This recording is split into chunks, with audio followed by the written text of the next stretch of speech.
y el agradecimiento por acompañarnos. Vamos a conversar sobre el panorama de la responsabilidad extendida en la región. Por otro lado, después vamos a tener dos expertos que nos van a contar casos puntuales de la región sobre cómo esto se aplica dentro de sus compañías o asociaciones. Y finalmente los vamos a invitar a un espacio de preguntas y respuestas donde vamos a compartir con los expertos que vamos a tener el día de hoy estas dudas o consultas que ustedes quieran transmitirles para nosotros poder resolver con ellos este camino. Entonces, antes de darle pase a nuestro primer invitado, ¿no? Creo que es importante también conocer un poquito de cuál es la definición que existe de responsabilidad extendida del productor.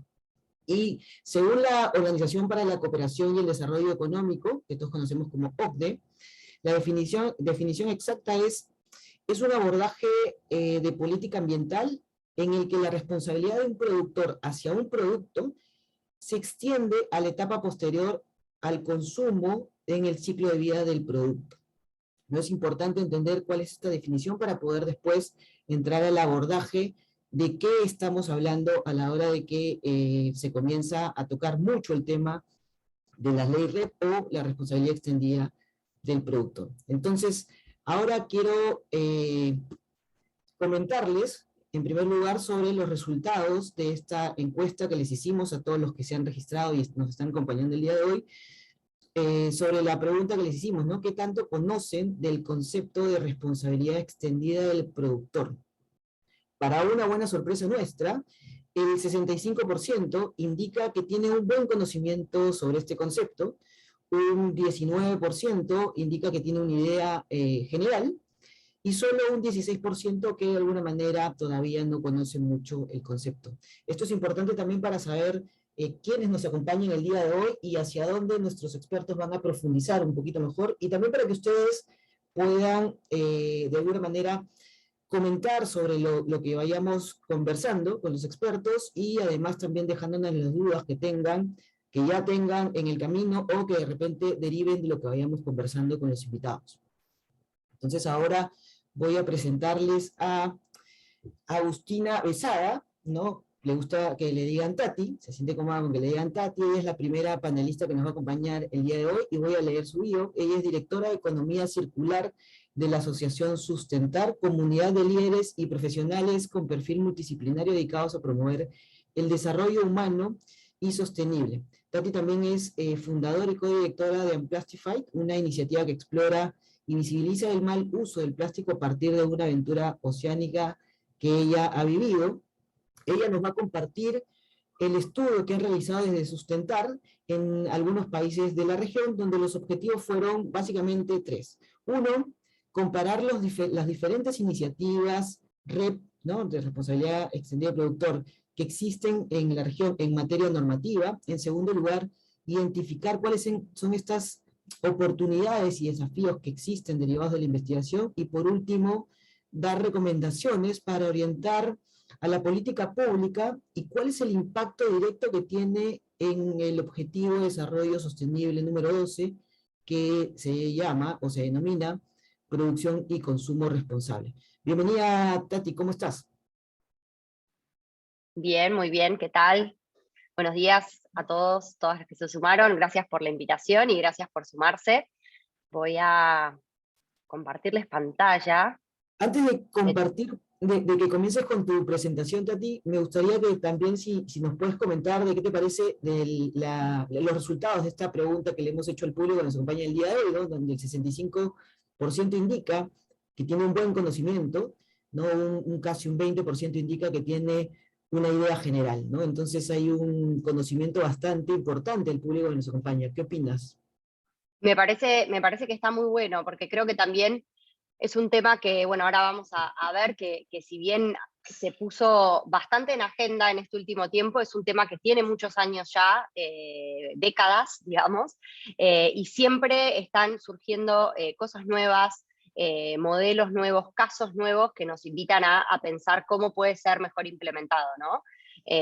Así que bueno, me parece que está bueno. Vamos a tratar de ofrecer información que sea interesante para quienes ya están bastante en tema, desde datos y casos, como conceptos básicos para quienes por ahí no están tan familiarizados, ¿no?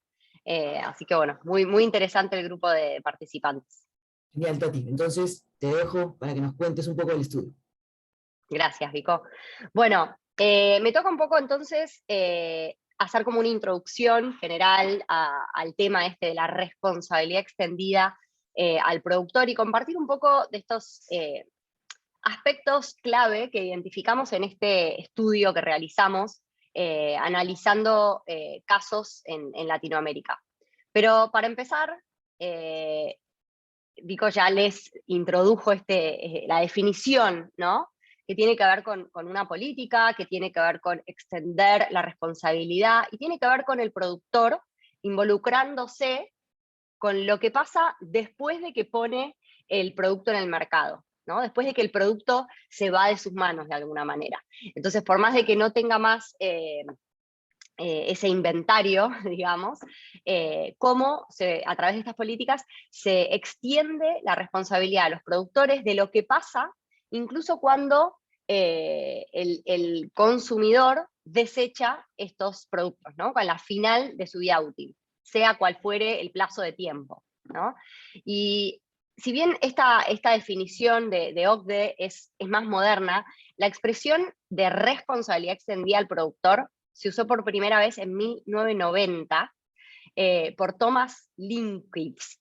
Era el ministro de Medio Ambiente de Suecia, y él preparó un reporte que decía modelos para la responsabilidad extendida del productor. O sea, ahí es donde se introdujo este concepto por primera vez, y a partir de ahí se empezó a aplicar y a desarrollar en varios modelos de regulación, que ahora vamos a ver un poco cómo se distribuyen en el mundo. Pero básicamente las políticas REP se caracterizan por cambiar la responsabilidad de tanto física, económica, o puede ser total o parcial, que típicamente es llevada a cabo por los municipios para gestionar esos residuos hacia los productores. Ese es un punto fundamental de las REP. Y por otro lado, que es muy importante en las REP, porque siempre se considera este primer aspecto, pero no tanto este segundo, es que haya los incentivos adecuados para que los productores consideren los aspectos ambientales desde el diseño, ¿no? Entonces no es solo, bueno, pago una tasa para que se gestione esto al final de la cadena, sino, bueno, cómo se diseñan los incentivos para que este productor no solo asigne fondos para gestión de residuos, sino que le convenga invertir en el rediseño de los productos para que sean más eficientes desde una perspectiva de la economía circular, ¿no? Que no generen residuos, que sean más duraderos, que sean reparables. Entonces, este otro aspecto creo que es importante destacarlo, ¿no? A nivel mundo, digamos, en todo el mundo hay, según este estudio de la Fundación Ellen MacArthur Foundation del año pasado, bastante reciente, relevaron 400 regulaciones en todo el mundo, ¿no? De todo tipo y a todo nivel, no siempre son a nivel nacional, y para todo tipo de productos, porque este tipo de ley aplica para empaques, para neumáticos, para electrónicos, y en general se distribuyen de esta manera. O sea, no se hace uno que aplica a todos los tipos de productos, sino que, como vamos a ver, se van haciendo por cada línea de materiales. Y en lo que es empaques y envases, hay 65 regulaciones de empaques y envases, de las cuales 45 son obligatorias por tarifa, es decir, que el productor tiene que pagar un fee para que esto luego se gestione, en distintos tipos de esquemas, ¿no? Esto lo determina cada regulación. Pero como decíamos, que si bien parece un concepto bastante nuevo, algunos de estos planes, algunas de estas regulaciones se introdujeron hace 30 o 40 años, como por ejemplo en Japón, en Corea del Sur y en algunos países de la Unión Europea, ¿no? Y lo que tiene de bueno las REP es que tienen demostrado una mejora sustancial en las tasas de recupero de material y reciclaje. ¿no? De una tasa que típicamente a nivel global puede estar por debajo del 10%, una ley REP bien desarrollada, bien implementada, puede llegar a subir a más del 40%, ¿no? Esta tasa de reciclaje. Con lo cual son, de alguna manera, más que un mecanismo de financiamiento del sistema, y lo ideal es que también tengan beneficios como brindar mayor transparencia, más eficiencia en el sistema, y también esto que les decía de incentivar soluciones al principio de la cadena, ¿no? Como les contaba, desde Sustentar y junto con la Universidad de los Andes en Colombia, el Centro de Investigación de los ODS de esta universidad, desarrollamos este estudio que fue un análisis de la situación de la responsabilidad extendida al productor en Latinoamérica. Analizamos, esto ahora se lo vamos a compartir en el chat para quienes les interese leer el estudio, y básicamente lo que hicimos fue un relevamiento de la situación en estos 5 países, pero no solo a nivel regulación, a nivel normativo, sino también entendiendo las implicancias, la repercusión en la agenda, ¿no? Analizando artículos periodísticos, haciendo entrevistas a actores clave, para realmente entender todas las etapas, desde el diseño de esta regulación hasta su implementación y cómo están funcionando, ¿no? Desarrollamos un análisis comparado, identificamos varios puntos clave, que algunos les voy a destacar hoy, que los pusimos como desafíos y oportunidades a tener en cuenta, ¿no? Y que muchos señalan particularidades de las REP en la región, o sea, no son por ahí aspectos que son destacados en otras regiones, sino que son propios de qué es lo que pasa con las REP en Latinoamérica, ¿no? Y también se elaboraron una serie de recomendaciones que sinceramente sé que por ahí este público es más del sector privado. Estas recomendaciones del informe apuntan más a procesos regulatorios más desde el sector público. Pero como vamos a ver, se necesita la participación del sector privado, por eso es importante estar en tema también.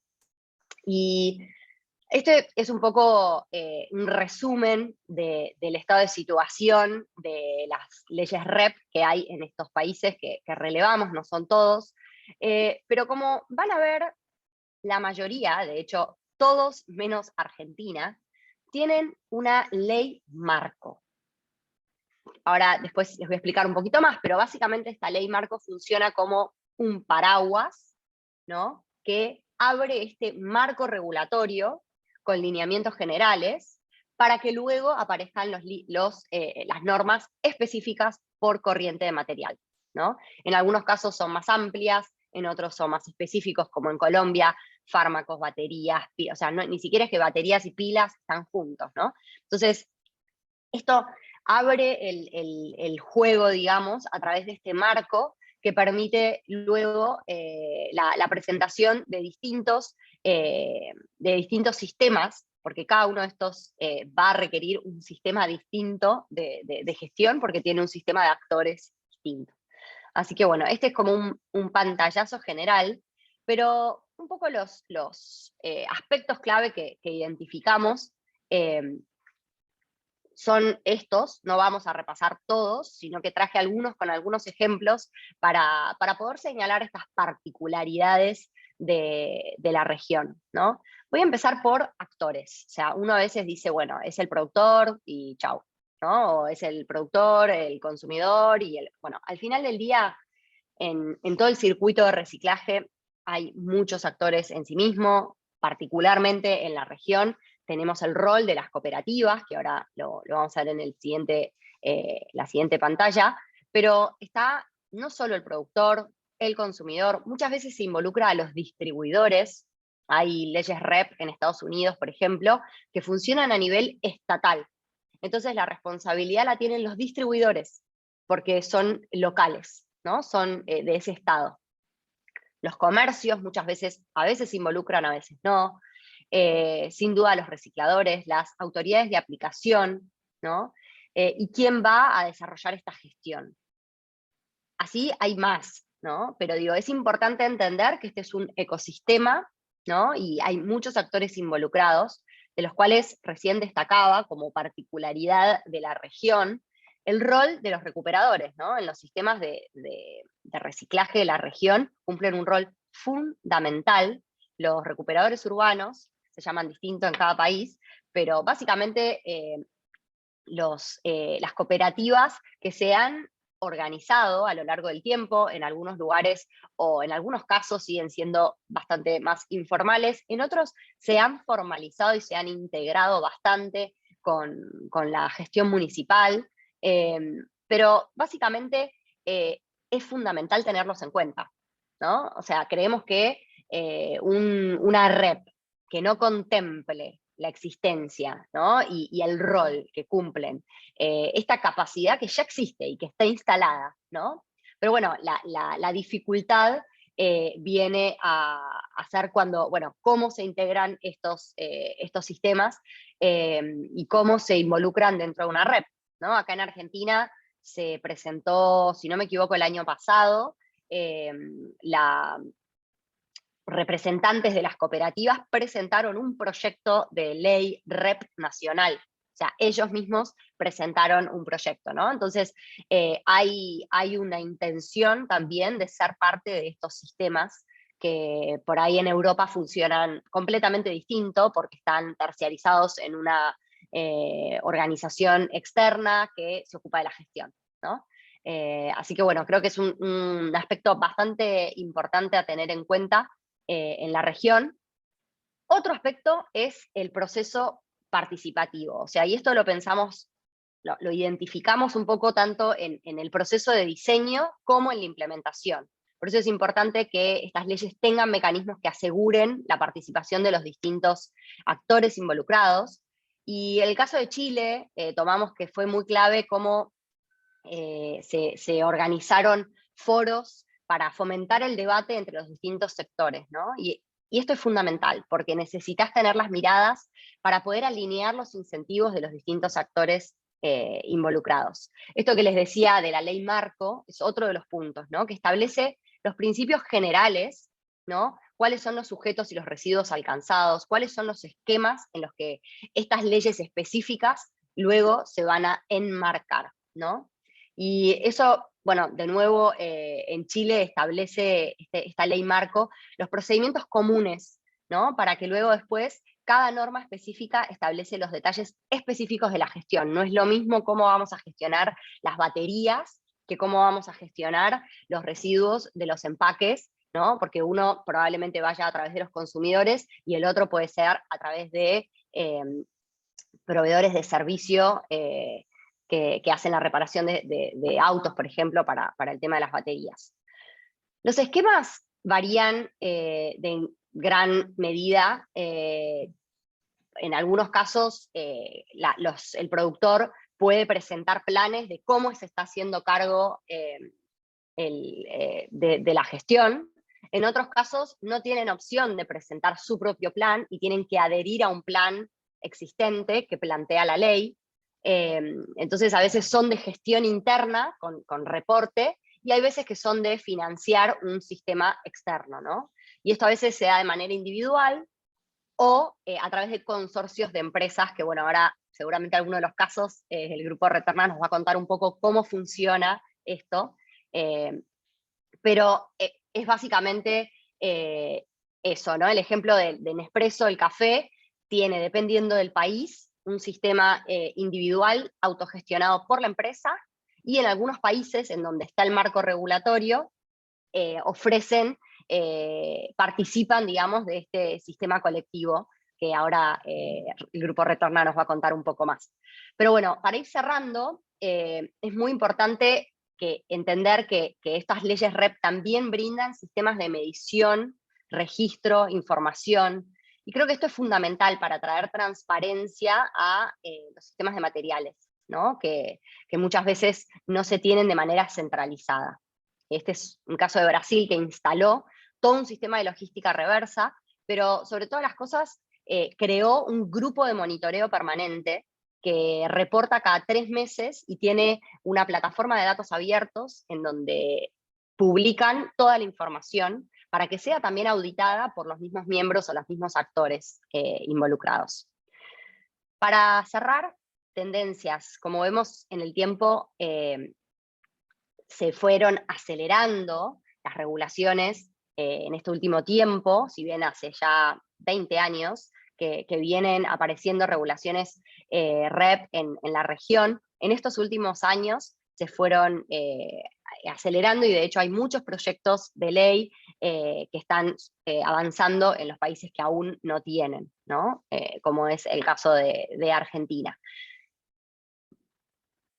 También como tendencia es importante ver cómo, si bien en algunos casos no hay regulación todavía, muchas empresas ya están actuando, ¿no? Ya están tomando medidas, ya están instalando sus propios sistemas de recuperación y reciclaje y retorno, ¿no? Entonces, de alguna manera esto viene a alinear y a unar todos estos esfuerzos enmarcado dentro de un esfuerzo colectivo, enmarcado dentro de una ley. Entonces, bueno, la importancia, digamos, de entender la REP como una herramienta, ¿no? Que beneficia a todos, que es importante que esté bien diseñada para alinear estos incentivos, que apoye el incentivo del rediseño de los procesos y los productos. Esta articulación público-privada es tan fundamental para que esos sistemas sean efectivos.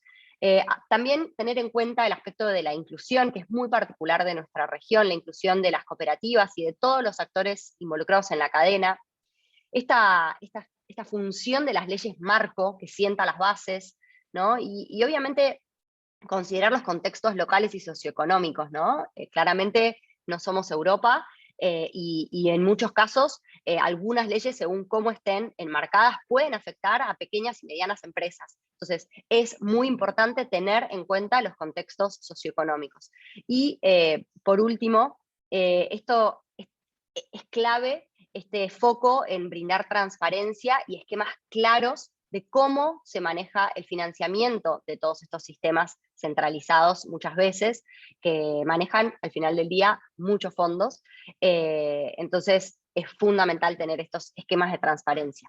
Así que bueno, con esta introducción y este pantallazo rápido con algunos casos, yo voy cerrando, abro al siguiente expositor, no sé si le toca a Omar o a la otra expositora, pero bueno, muchas gracias y me quedo para el final para cualquier duda, cualquier pregunta. Muchísimas gracias, Tati. Súper interesante el informe y si bien es cierto, de las conclusiones me quedo con una, si es que me tendrían que preguntar, y básicamente es lo importante de ver la REP como una herramienta para ser cada vez más eficientes en todo el proceso productivo, ¿no? E involucrar a toda la cadena de valor, aguas arriba, aguas abajo, para buscar las soluciones, ¿no? Las soluciones donde finalmente no generen problemas colaterales, ¿no? Entonces, gracias y te invito por favor a que nos acompañes al final de la sesión para la parte de preguntas, así que también invito a todo el público por favor a que siga compartiendo algunas consultas para poder trasladársela a Tati y a los otros expositores al final. Ahora quiero darle pase a Angeli García. Ella es coordinadora de educación y proyectos transversales del Grupo Retorna. El Grupo Retorna nace una de las mesas de trabajo de la Asociación Nacional de Empresarios de Colombia hace ya algunos años, y ella nos va a compartir una visión más de asociación o gremio empresarial que busca abordar la responsabilidad extendida del productor. Entonces, bienvenida Angeli, ¿cómo estás? Bien, muy bien, gracias. Mil gracias, Vico, y pues gracias también a Agustina por esa excelente presentación donde pues nos permitió ver los avances de toda la región. Entonces, maravilloso, veo con excelentes ojos que Colombia tiene un muy buen marco regulatorio y estamos pues a puertas también de seguir detallando en varias líneas de residuos que corresponden a postconsumo o a consumo masivo, que seguramente vamos a abordar en los siguientes años. Quisiera presentar, no sé si ya tengo habilitado o si me pueden ayudar con la presentación. Listo, no, ya lo tengo habilitado.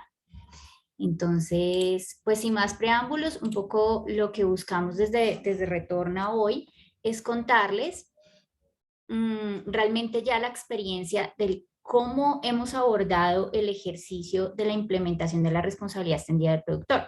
Acá les voy a hablar de 6 corrientes que vimos dentro de la diapositiva de Agustina que están reguladas en Colombia Y esas 6 corrientes pues tienen que, de todo, están insecticidas de uso doméstico, RAE, entre ellos computadores periféricos, también electrodomésticos de línea blanca, baterías de plomo ácido, pilas, bioacumuladores y llantas usadas o neumáticos. Entonces son muy distintos los tipos que manejamos, que iniciaron, digamos que dentro del gremio, como lo mencionaron en anterior oportunidad, en el estudio de los Andes. Nosotros también venimos trabajando en las alianzas colaborativas de manera conjunta con entidades como Uniandinos o universidades, entre ellas una Universidad de los Andes en Colombia. Bueno, Grupo Retorna es una entidad sin ánimo de lucro que está conformada por 6 programas postconsumo de tipo colectivo. O sea, allí vimos en la presentación de Agustina, y maravilloso que fue muy al lugar, que hay posibilidad de hacerlo tanto individual como colectivo. Es la regulación de Colombia, lo permite hacerlo de manera individual o de manera colectiva. Acá estamos hablando de 6 programas. 6, señor. ¿Qué tal? Angeli, un favor, lo que pasa es que nos están escribiendo que se está viendo como documento y no como presentación. No sé si podrías poner tu presentación en... Ah, bueno, qué raro. Entonces ya lo veo, ya lo busco nuevamente. Perdónenme.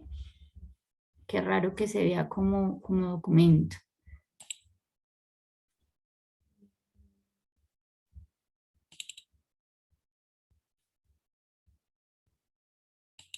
¿Lo están viendo nuevamente? Todavía lo vemos como documento de PowerPoint, pero no como modo presentación. Bueno, denme un minuto. ¿Ya? ¿O sigue siendo...? No, todavía no. Qué raro. Qué extraño. Denme un segundo. Disculpen las fallas. En compartir, no problema. En compartir pantalla me parece que puedes seleccionar compartir la presentación ya en grande, ¿no? Isidro, está con Isidro, está en Parque Norte. Ahí está, perfecto. Ahora sí lo veo. Muchas gracias. Bueno, ahora sí, retomo. Entonces, somos 6 entidades, 6 programas postconsumo de tipo colectivo, enmarcados en la responsabilidad extendida del productor. Nuestra misión o labor en sí, pues también es desarrollar acciones y estrategias para lograr la devolución de estos elementos en Colombia. Tenemos más de 134 empresas vinculadas dando respuesta o cumpliendo responsabilidad extendida del productor dentro del marco regulatorio colombiano, 32 departamentos de cobertura con las acciones que realizamos, más de 7.000 puntos de recolección ya en el ejercicio, en las estrategias de devolución que tenemos, y más de 5 millones de colombianos sensibilizados. Por otro lado, también tenemos, y bueno, este indicador no lo incluí, pero se los puedo mencionar, más de 72.000 millones de pesos colombianos que hemos invertido en acciones logísticas de recolección y para el tema de la implementación del sistema. Retorna, ya respondiendo y dando un poco más de contexto, responde pues a una regulación. Tenemos que sí, un marco regulatorio, pero cada una de los programas o de los sistemas tiene un marco regulatorio un poco más detallado, donde se indica cuáles son las metas, cuáles son como los hitos a seguir para poder desarrollar el sistema, y eso lo establece el gobierno nacional a través de la regulación, que como lo vimos en las diapositivas anteriores, en la anterior presentación, vienen desde el año 2008 hasta 2019 y estamos a puertas de unos ajustes regulatorios en el marco de responsabilidad extendida del productor para unas líneas de RAE que no están reguladas actualmente. Asimismo, entonces, cada uno de los sistemas responde a esas regulaciones que están detalladas en la pirámide legislativa colombiana como resoluciones. Entonces sale pues un marco normativo, una ley, un decreto, y posteriormente se dan las regulaciones donde se detalla el cómo se debe realizar y desarrollar estos sistemas. Da la posibilidad de hacerlo de manera individual, de manera colectiva. Los programas que estamos viendo son de manera colectiva y por eso tenemos más de 134 empresas que dan cumplimiento a la responsabilidad extendida del productor. Básicamente esta pues cierra el ciclo, que gestiona insecticidas de uso doméstico. Bien la diapositiva que está pues como en la parte de plaguicidas, y estos son plaguicidas sí, pero de tipo doméstico. Entonces acá en Colombia está tanto el agrícola como también un programa postconsumo para el doméstico. Entonces cierra el ciclo, responde a los insecticidas de uso doméstico. Tenemos también a Ecocómputo, que pues hace la gestión de RAE puntualmente de tecnología, ya lo que son computadores y partes de computadores, respondiendo a la resolución 1512-2010, pilas con el ambiente, que da respuesta a la gestión que solicita la resolución 1297-2010. Asimismo, tenemos un programa voluntario que no tiene una regulación actual, que estamos esperando al ajuste que se viene dando, esperamos para este año tenerlo, que ese Red Verde hace la gestión de electrodomésticos. Puntualmente inició con neveras, lavadoras, aires acondicionados, hornos, microondas y televisores, y está a puertas de abrir su logística de recolección a electrodomésticos menores. Baterías de plomo ácido con Recoenergy, dando respuesta a la resolución 0372 de 2009, y Rueda Verde, que hace la gestión de neumáticos o llantas de tipo de RIN 1322.5 y otras de bicicleta y moto, dando respuesta a la resolución 1326 de 2017. Claro está que esta es una modificación porque la resolución inicial salió en 2010 también. Entonces, como vimos, en el 2010 tuvimos un boom de varias normas que solicitaban desarrollar y implementar la responsabilidad extendida del productor. Como ya lo vimos, efectivamente para Colombia el marco regulatorio asume esa responsabilidad extendida del productor no como exclusiva, claro está, sino todos vamos a tener una labor muy importante en la misma. Está pues el productor, que es quien diseña y implementa estos sistemas y los financia. Entonces ya es una financiación 100% del productor, y pues ya el administrador, que en este caso es cada uno de los programas, inicia pues todas las estrategias de implementación, gestión, recolección, sensibilización y educación. Desarrollamos también de manera conjunta con varias entidades alternativas de aprovechamiento, gestión y tratamiento, acciones de comunicación y educación, que ya lo vamos a ver más adelante, y ahí mismo también se contrata manejadores o gestores del residuo. O sea, retorna, o cada uno de los programas no es que tenga una planta, sino pues hace la contratación a otras entidades que tienen licencia ambiental y que realizan esas acciones. También está pues de manera muy importante el consumidor, quien es el que hace la segregación y la devolución de estos residuos, y que es fundamental dentro de nuestras acciones de sensibilización y educación poder llegar a ese consumidor, que hablamos de todo tipo de consumidor, y ya lo vamos a ver de pronto en las diapositivas posteriores de a qué tipo de consumidores abordamos, bajo qué aspectos y demás. Está el comercializador, que es muy importante, claro, para que nos permita un apoyo técnico, logístico, estrategias, implementación de las estrategias de evolución, desarrollo de campañas informativas de manera conjunta. Es quien nos permite ubicar los contenedores o desarrollar las estrategias para que podamos retornar o devolver esos elementos y ingresen al sistema.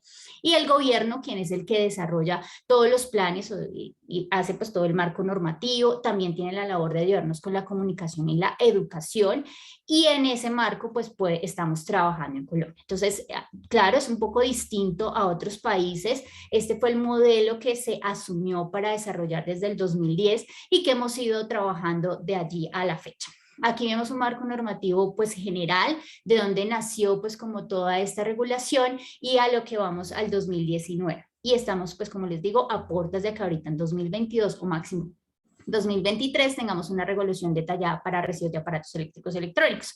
Adicional a eso, los programas postconsumo, en el marco de lo que venimos trabajando desde la Asociación Grupo Retorna, aportan a la Estrategia Nacional de Economía Circular. La Estrategia Nacional de Economía Circular salió un poco después de empezar la implementación de los sistemas. Sin embargo, totalmente nuestras acciones y todo lo que se desarrollan los sistemas dentro del marco regulatorio y la responsabilidad extendida del productor definitivamente aporta a la misma. Desarrollamos acciones, sistemas de información para poder captar la información, cuántos residuos se reciben, de qué lugares, cuántas personas sensibilizamos, cuántas de ellas se están devolviendo realmente y qué pasos debemos seguir o avanzar para poder realmente tener un cambio de conciencia, un cambio de desarrollo para que realmente devolvamos y segreguemos los residuos. Tenemos esos sistemas de información, y también para toma de decisiones es fundamental, no solamente para los sistemas como tal, sino también para el país, poder ver y abordar hacia qué puntos debe ir o qué puntos debe trazar y en general. Este es un tema fundamental, la trazabilidad. Sin datos es muy difícil poder tomar decisiones a qué lugares voy a llegar, bajo qué esquemas, cuáles son las mejores metodologías para llegar. Entonces es fundamental tener esos datos. Lo mismo que qué materiales están, qué subproductos, qué materiales foco debo trabajar o hacia qué aspectos debo desarrollar un poco más en la implementación. También desarrollamos acciones de simbiosis industrial, trabajando tanto con los productores como con empresas que toman muchos de los materiales para reincorporar a procesos productivos, como es el caso de las neveras, y acá lo mostramos. Las neveras pues se sacan los gases en trabajo colaborativo con varias entidades, la Unidad Técnica de Ozono de Colombia, otros entes internacionales, algunos incineradores, hornos, como aquí se llama Holcim, y creo que ahorita vamos a ver también un ejemplo en otro país. Entonces se extrae el material, se extraen las espumas de poliuretano, se extraen los gases clorofluorocarbonados para procesos de regeneración y reincorporación en los procesos.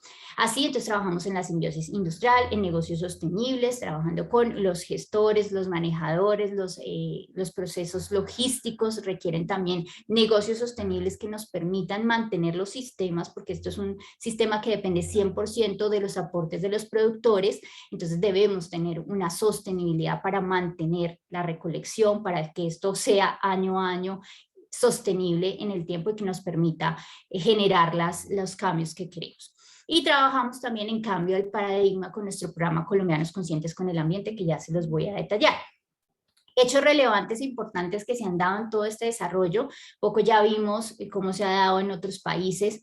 Acá, para puntualmente los programas de la Asociación Grupo Retorna, en el 2010 pues nacieron todas estas normas. Empezamos a trabajar de manera colaborativa en mesas de la ANDI. La ANDI es la Asociación Nacional de Industriales, quien es nuestra casa matriz, digamos, como donde nacimos todos los programas, la gran mayoría de los programas de Colombia, y de allí ya cada uno partió para poder desarrollar sus diferentes estrategias, y quedaron 6 programas que son los que están en el marco regulatorio y que hacen parte de la Asociación Grupo Retorna.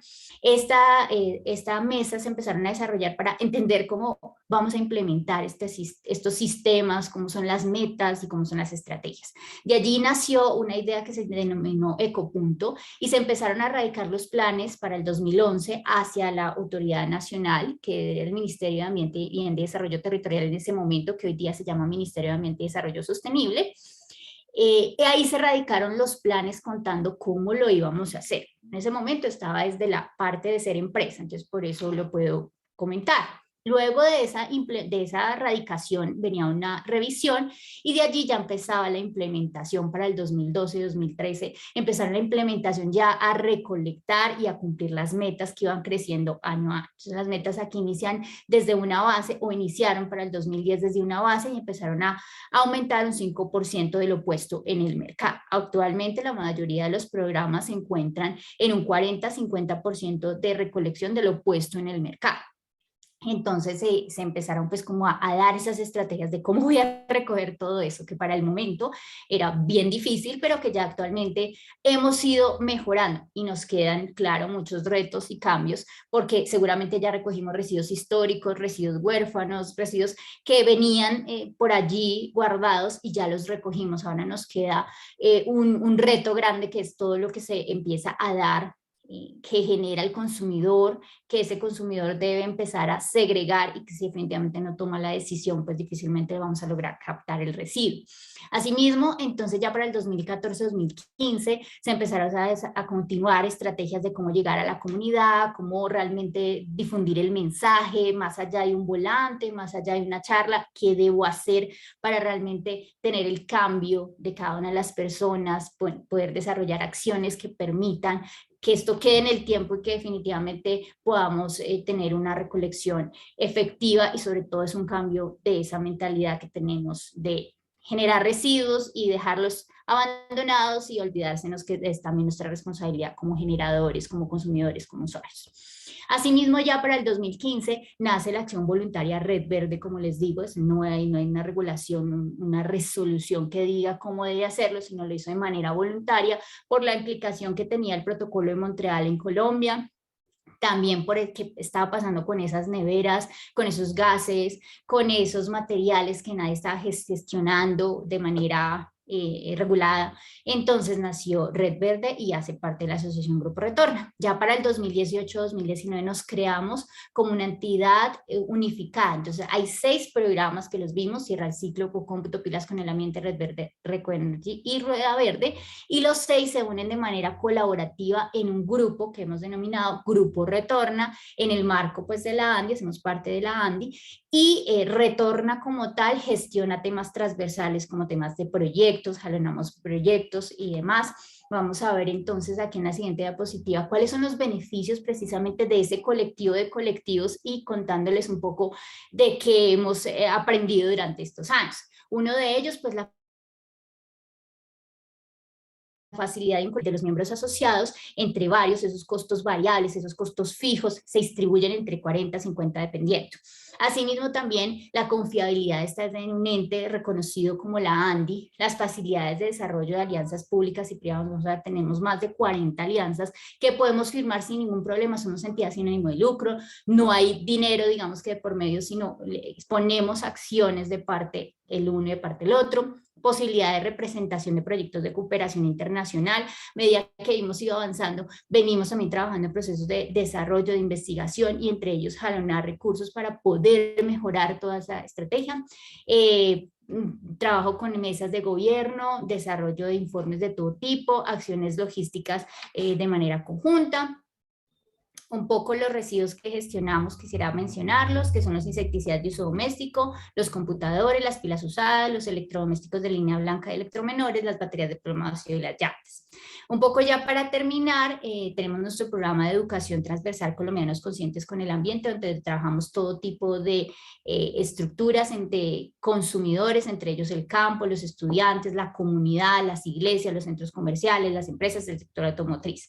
Asimismo, unos resultados generales de cómo avanzamos: tenemos más de 5 millones de colombianos sensibilizados, más de 90.000 personas sensibilizadas con acciones de educación, 73 municipios que hemos logrado, alianzas que tenemos como para contarles, universidades de todo tipo, públicas y privadas. Algunos ejemplos de qué hemos hecho, cómo hacemos las acciones de recolección. Aquí vemos las estrategias que desarrollamos, cómo trabajamos con colegios, acá unos breves resumen. Centros comerciales, cómo trabajamos con los centros comerciales y dónde se ubican los puntos de recolección. Asimismo, las tareas que desarrollamos con los talleres de servicio automotriz para el tema puntual de baterías de plomo ácido y llantas usadas. Acciones que tenemos con la comunidad de todo tipo. Tenemos una estrategia de comunicación que se llama la Liga Retorna para llegar a nuestros espacios comunitarios y con los estudiantes. Acciones que desarrollamos de educación y sensibilización. La Liga Retorna, que igual vamos a compartir en el chat para que ustedes la puedan ver. Y ya como para terminar, entonces yo sé que me pasé unos minutos, la invitación a trabajar, información que donde nos pueden contactar, claro está, contarles que pues también venimos trabajando nos han venido a visitar otros países para ver la experiencia un poco más al detalle, como Chile y como Bolivia.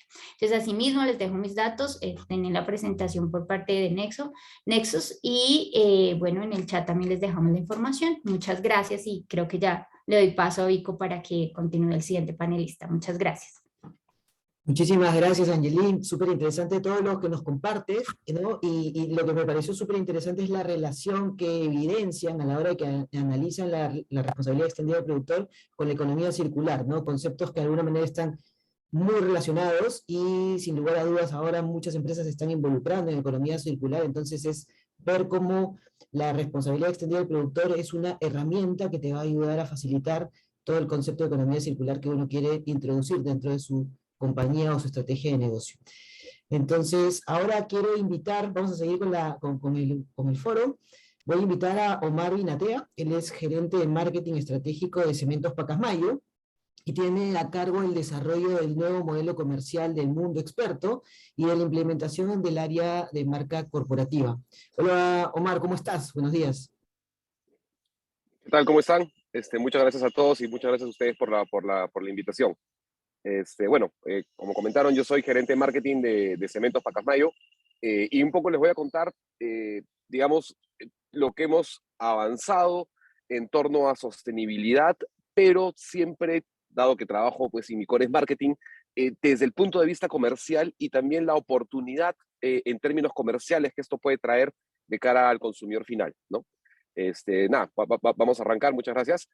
Primero que nada, nosotros, ¿quiénes somos? Somos una compañía cementera con más de 65 años de historia en el Perú. Nuestro propósito, digamos, es construir unidos el futuro que soñamos. Es un poco lo que trabajamos y lo que estamos impulsando como organización. Este propósito, lógicamente, sale, como siempre, colocando a nuestra gente, a nuestro cliente al centro.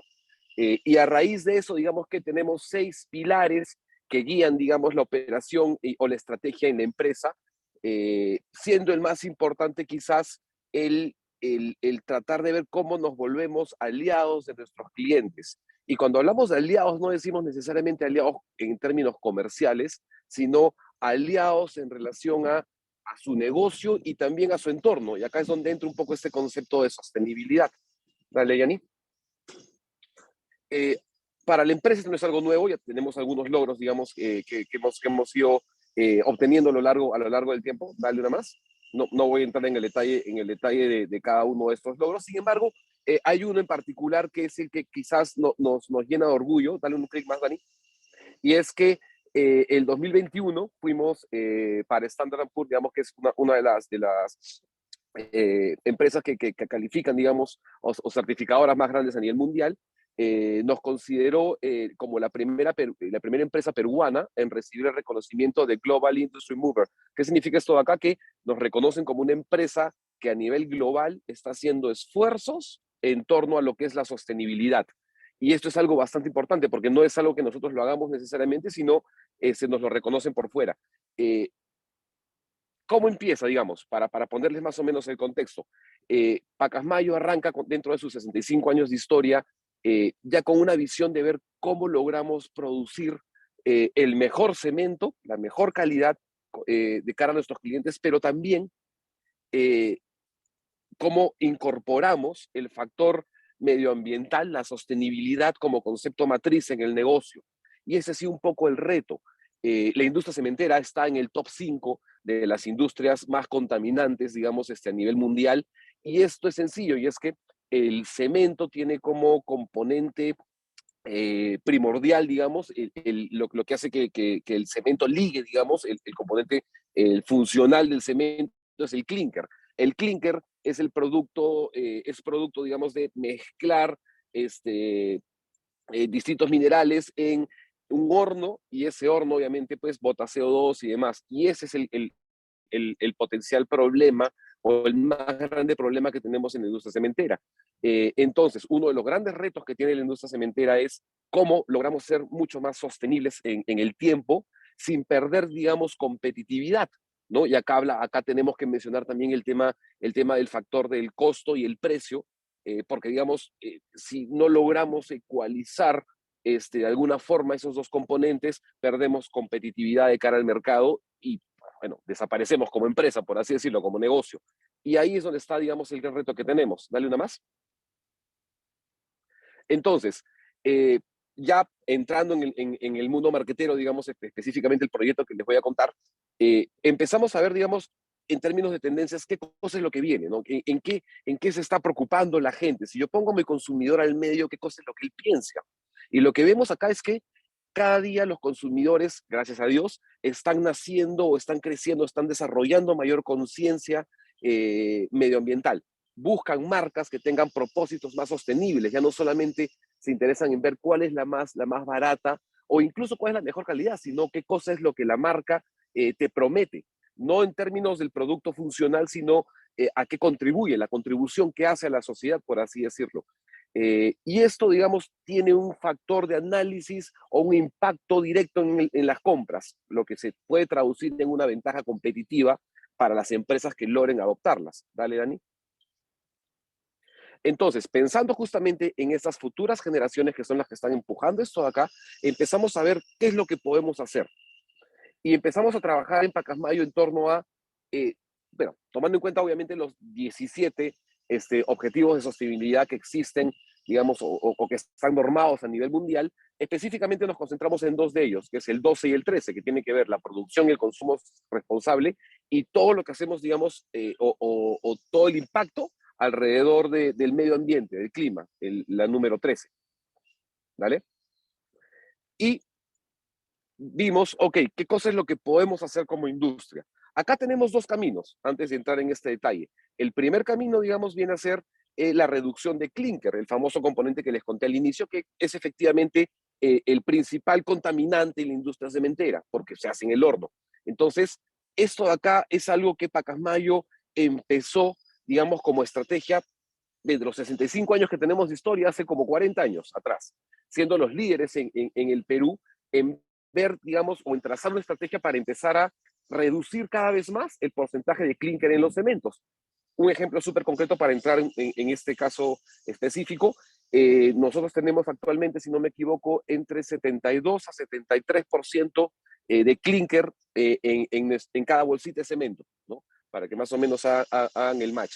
El promedio nacional en el Perú es alrededor de 76%, y Pacasmayo representa más o menos el 25 a 27% de todo el volumen del cemento en el Perú. Entonces, hago un poco la mención de estos números para que vean el impacto que ha tenido la empresa como Pacasmayo, digamos, dentro de lo que es el negocio cementero en el Perú. A pesar de ser el 25% de la producción nacional, nosotros somos los que empujamos el promedio del clínker hacia abajo, ¿no? El clínker nacional, el promedio es 76, nosotros somos 73. Entonces, eso más o menos, sacando números, van a darse cuenta del impacto que tenemos para la industria, y también el motor que somos, y esto ya hablando pavoneándome un poco, como quien dice, el orgullo, digamos, que sentimos de ser este motor que empuja a toda la industria cementera a nivel nacional, y la expectativa que tenemos es hacer lo mismo a nivel Latinoamérica.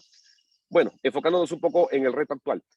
Un camino, como les dije, es la reducción del clínker, y estamos trabajando en todo eso. Y el otro camino y el otro reto era, ¿qué más podemos hacer?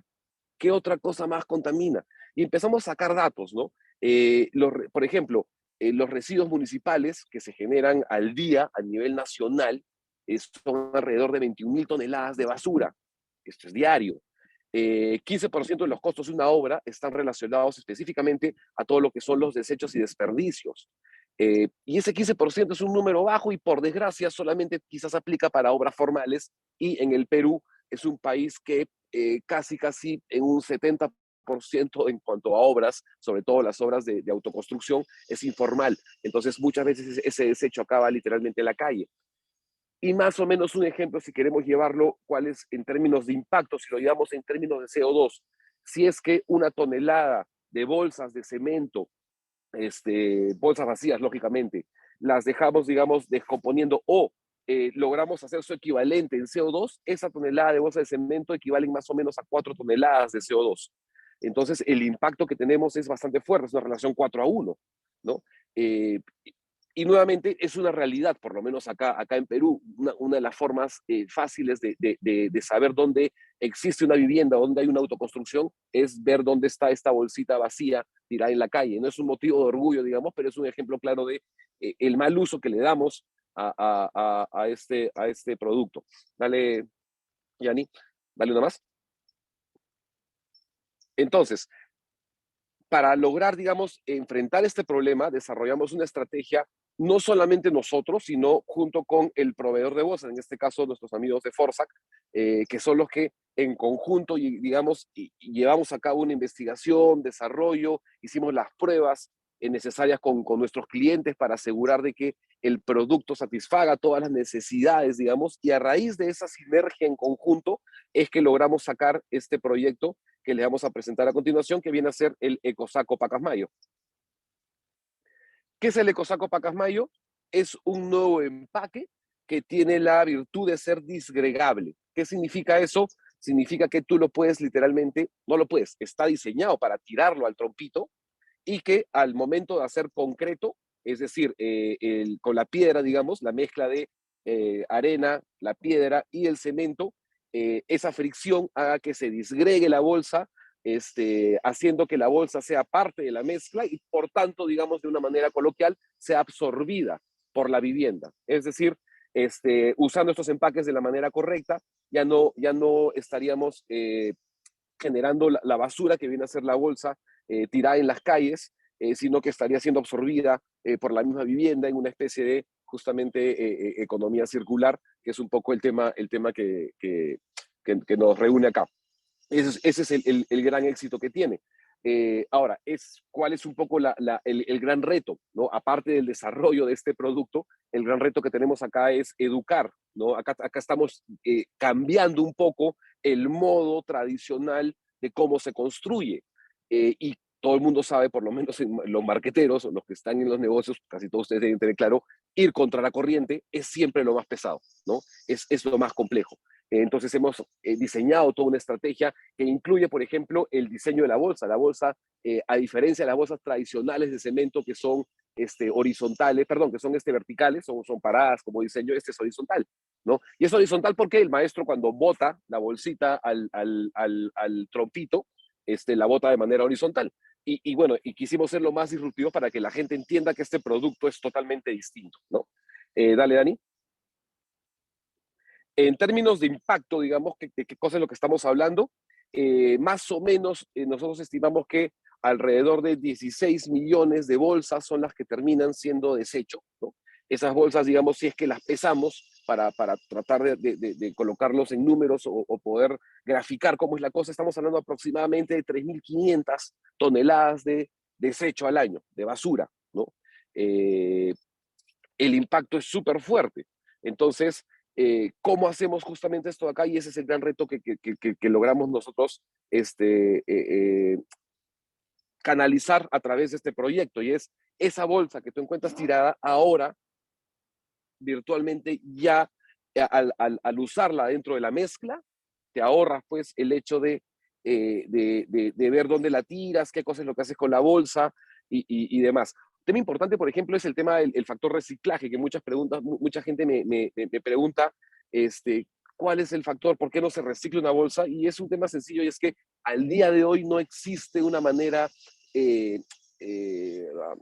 sostenible de reciclar estas bolsas, porque el cemento, una de las propiedades, digamos, del cemento es la finura, y esa granulometría súper fina hace que se quede el producto pegado en la bolsa. Entonces, el reciclaje como tal, que sería limpiar la bolsa de todo este producto, es excesivamente caro y no existe al día de hoy, digamos, la tecnología para llevarla a cabo. Por lo cual, esta otra forma, digamos, de aprovechar la bolsa, o en todo caso de absorber la bolsa o eliminar el factor basura, digamos, dentro del contexto de la construcción, es justamente el impacto positivo que tenemos nosotros como mercado. ¿Esto se puede usar para todo tipo de casas? No se puede usar para todo tipo de construcciones, perdón. Como les conté, esto funciona con la piedra, que es la que disgrega la bolsa. Lo positivo, ¿qué cosa es? Es que en este caso, una vivienda o típica, digamos, una casa típica en cualquier lado del mundo, más o menos requiere 70% de su uso en concreto. Es decir, usa piedra y usa arena, y usa el cemento con el agua, digamos, para levantar la construcción. Entonces, potencialmente este producto puede impactar al 70% de todo el cemento que se usa en las construcciones, ¿no? Nos queda un 30% que estamos viendo este tema del clinker y ver qué otros atributos podemos hacer, pero más o menos hemos logrado esto a la fecha. Dale una más.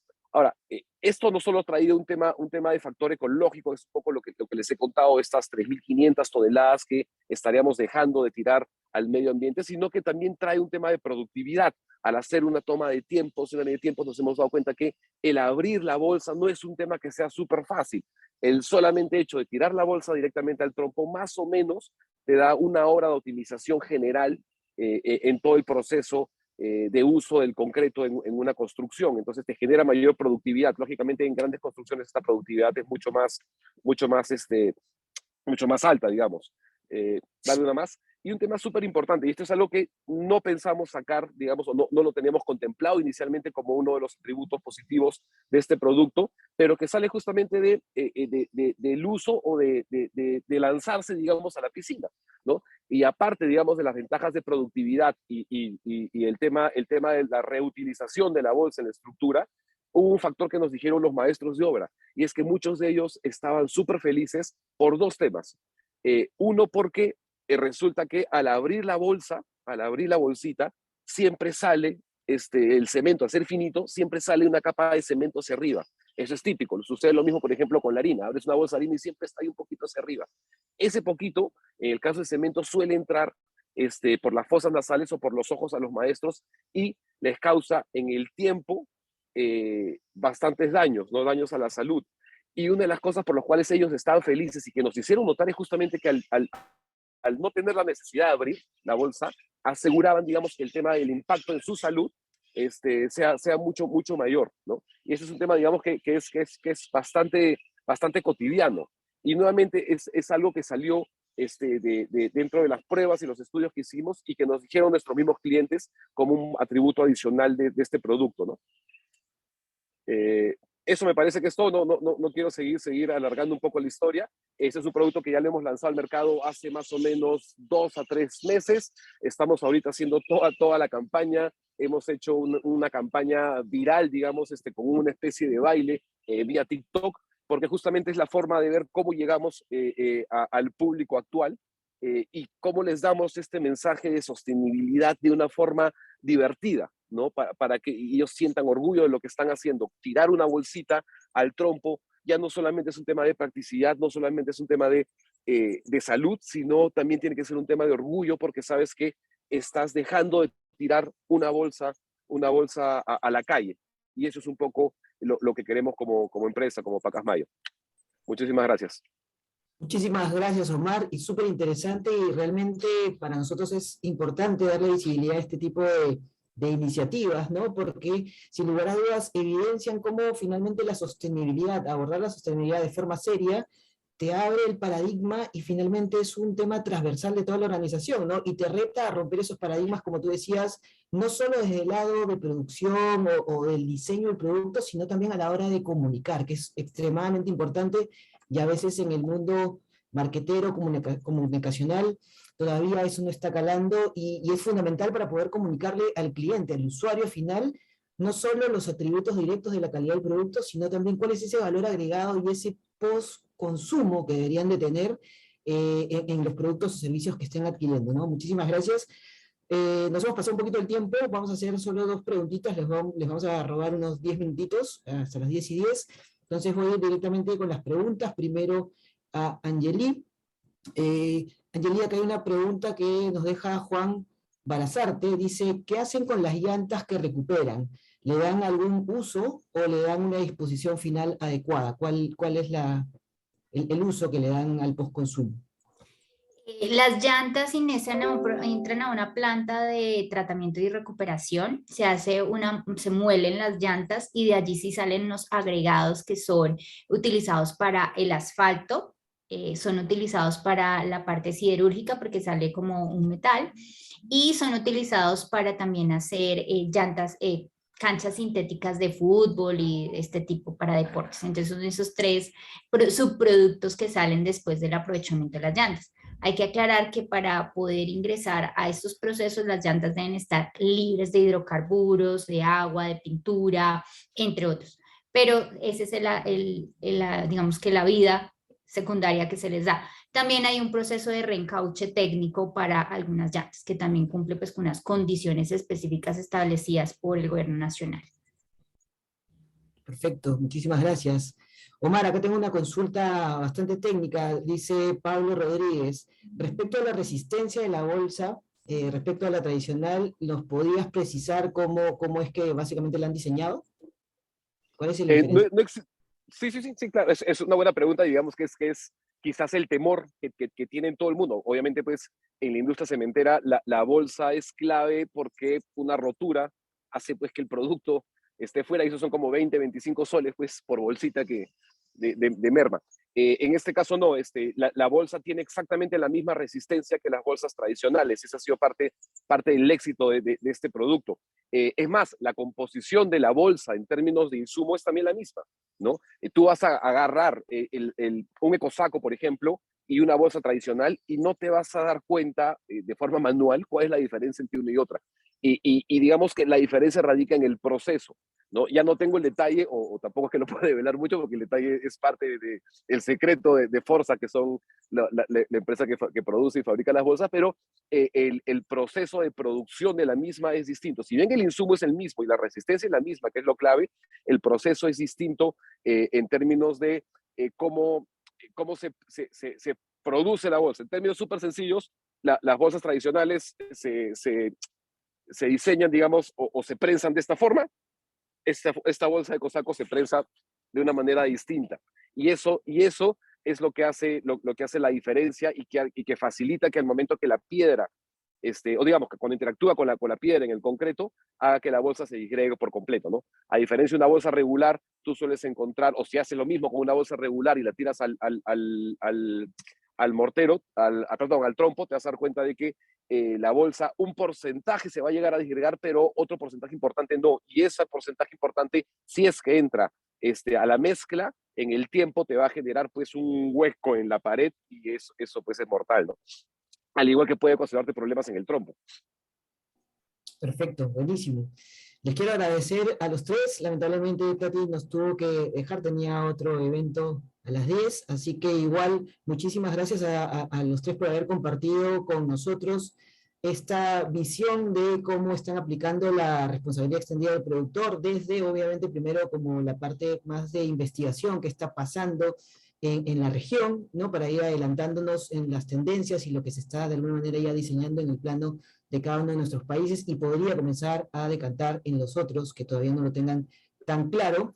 También desde el lado de Grupo Retorna, cómo el gremio empresarial comienza a abordar esto de forma seria y forman un grupo de trabajo para abordar esto ya con un grupo específico y finalmente una solución de cómo una empresa ya se adelanta de alguna manera a algo que en algún momento se va a normalizar, ¿no? Y va a ser exigido no solo por los gobiernos, sino también por los consumidores, pero se van adelantando a la hora de que abordan la sostenibilidad como parte de la estrategia de negocio, no como un tema adicional, sino como parte de la estrategia de negocio. Entonces, les agradezco, solo les quiero dejar una última frase que me parece súper importante en el marco de que la sostenibilidad tiene que estar muy relacionada con la innovación, y es lo que dijo Uri Levine, el cofundador de Waze, que normalmente se usa mucho en los startups, pero sobre todo tiene que ser en el ámbito de la innovación, que básicamente es esta frase que dice, enamórate del problema y no de la solución, ¿no? Tenemos que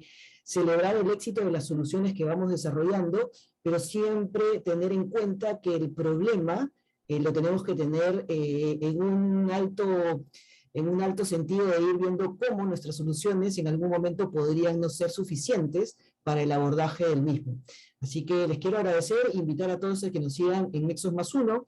Vamos a compartir toda esta información, he visto muchos comentarios y vamos a compartir las presentaciones, las vamos a compartir, a que nos sigan e invitarlos también que el 10 de agosto estamos iniciando un espacio para poder abordar, un curso, perdón, para poder abordar toda la gestión del cambio climático como parte de la estrategia de los negocios, así que también están cordialmente invitados a entrar a nuestra página web y buscar la información para ser parte de este curso. Así que muchísimas gracias Omar, Angeli, a todo el equipo de Nexos Más Uno y a todos los que nos han acompañado y nos vemos en una siguiente oportunidad. Hasta luego, cuídense. Hasta luego, un gusto. Hasta luego, adiós, que estén bien.